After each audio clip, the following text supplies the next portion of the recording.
Alors que le Premier ministre Édouard Philippe et la ministre de la Santé Agnès Buzyn doivent dévoiler aujourd'hui les grands axes de la réforme hospitalière, la grogne se poursuit dans les hôpitaux publics lyonnais où infirmiers et aides-soignants sont toujours en grève. Ils réclament une amélioration de leurs conditions de travail, en particulier au service des urgences. Après Lyon Sud et la Croix-Rousse, les personnels d'Édouard Herriot ont rejoint le mouvement la semaine dernière et ce matin, ils ont annoncé la poursuite du mouvement à l'unanimité. Yannick Cusy et Sandra Méallier.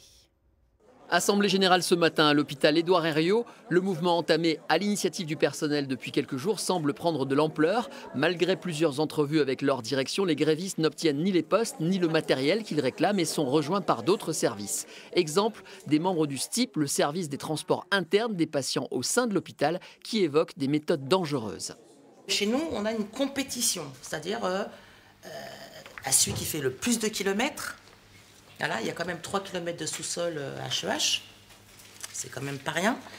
Et on nous demande de faire une compétition. Qui a fait le plus de kilomètres voilà, ça pour nous c'est pas acceptable parce que nous on veut faire une qualité de soins.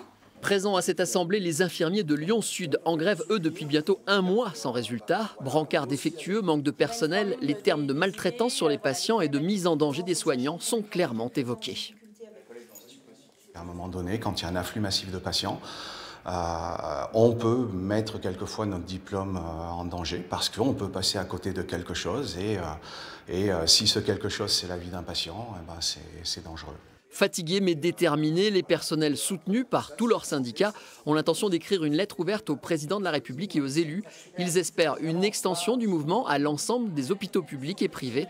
D'ici là, ils ont voté à l'unanimité la poursuite de leur mouvement.